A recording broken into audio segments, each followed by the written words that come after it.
My name is Burke Hedges, author of the best-selling book, The Parable of the Pipeline. I open my book with a story about Pablo and Bruno, who take two very different paths in their quest for financial independence. What you're about to see is the delightful animated story of their adventure. So, sit back, relax, and enjoy the life-changing lessons in The Parable of the Pipeline.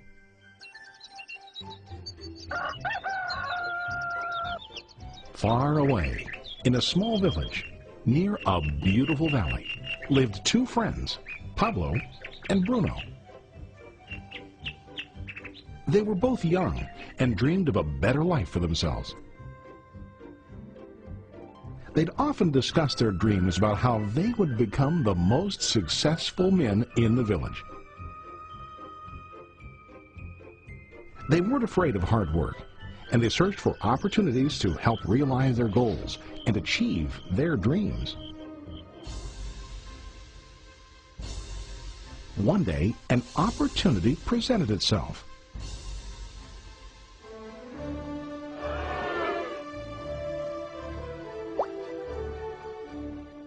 The mayor of the village decided to hire two people to bring water from a spring up on the mountain, across the valley, back down to the village. They were to be paid based on the amount of water delivered to the village. Bruno and Pablo enthusiastically got to work. Every day, from morning till evening, they carried buckets to and from the spring. They worked hard, carrying water to the village. In the evening, they'd return home with their day's wages.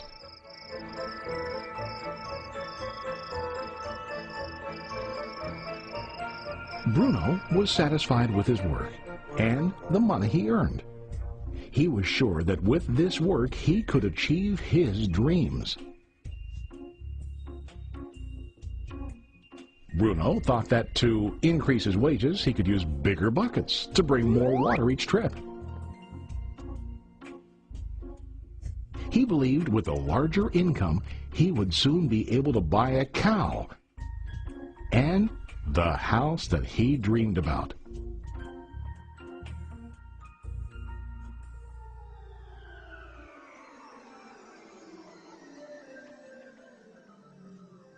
Now Pablo was not satisfied. At the end of the day, his back and hands ached, and he was exhausted. He was looking for an easier way to earn more.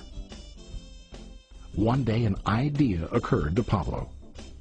He imagined building a pipeline to deliver the water from the mountain spring to the village. With this pipeline, he could get more water to the village without carrying buckets back and forth from the spring to the village. Soon, he got very excited about his idea and began to plan. Pablo, of course, shared his idea with his friend Bruno and asked him to join with him to work on and help build the pipeline. Bruno thought the idea was crazy. All Bruno could think about was what his money could buy today and how to get it quicker. He felt that building a pipeline would slow him down and delay him in achieving his goals. Instead, Bruno got bigger buckets and went more often back and forth fetching water. He was sure that with this method he could make more money. Pablo decided to build the pipeline on his own. He understood that it would not be easy to build, and it would take time to complete the pipeline. Pablo knew that it could take several years to finish, but he set his mind on his goal. Every day he worked and carried water like before. But on weekends and during his spare time, he worked hard to dig in the rocky soil and build his pipeline. In the first month, there was little to show for his work.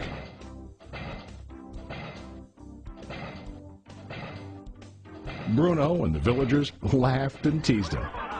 They called him Pablo the Pipeline Man. During this time, Bruno's income doubled. He already bought a cow and a bigger house. His lifestyle changed. He now spent time after work in the bar, enjoying his hard-earned wages from delivering water.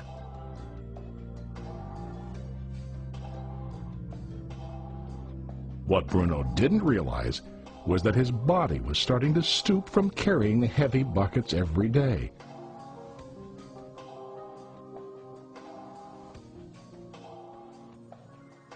His face looked worn and his body tired. Soon, he began to carry less and less water due to the wear and tear on his body.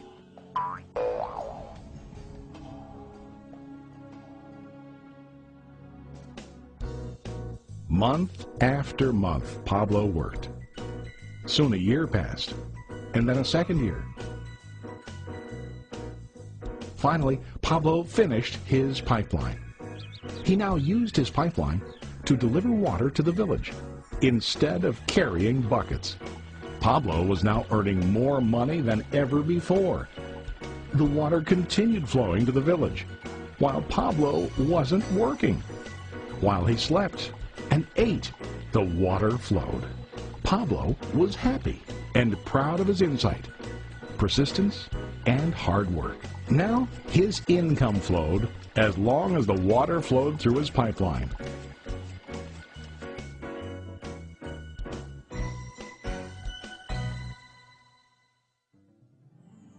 The story of Bruno and Pablo is a reflection of life. Their jobs symbolize what most people do to earn money. Bruno gets his money using buckets. He goes back and forth, carrying his buckets from the spring to the village in exchange for money. To increase his income, he either has to go more frequently to the spring or to use larger buckets. It's common in real life to increase our income by working harder. For example, working overtime or getting a second job. We also increase the size of our buckets by accepting a higher paying position, which often includes spending more time on the job. Most of us exchange time for money like Bruno.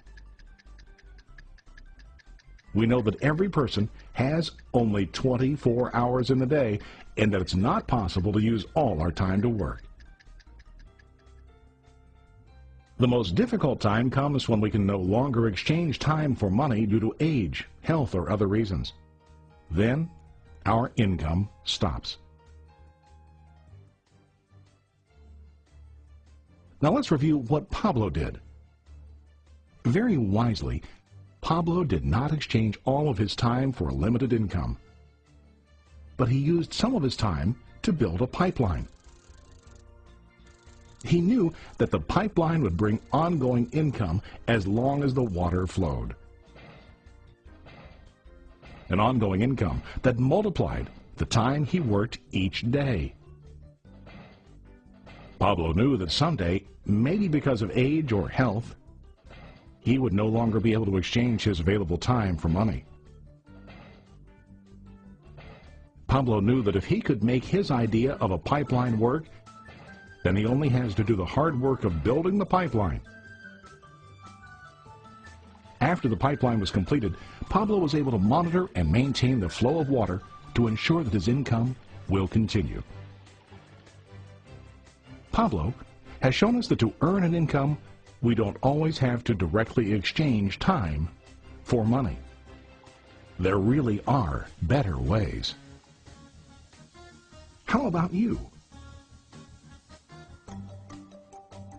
Are you still like Bruno, who directly exchanges time for money? Or do you want to be like Pablo, building and maintaining a pipeline for ongoing income? If you are interested in the idea of building your own pipeline, contact the person who lent you this presentation. You can start building your pipeline today.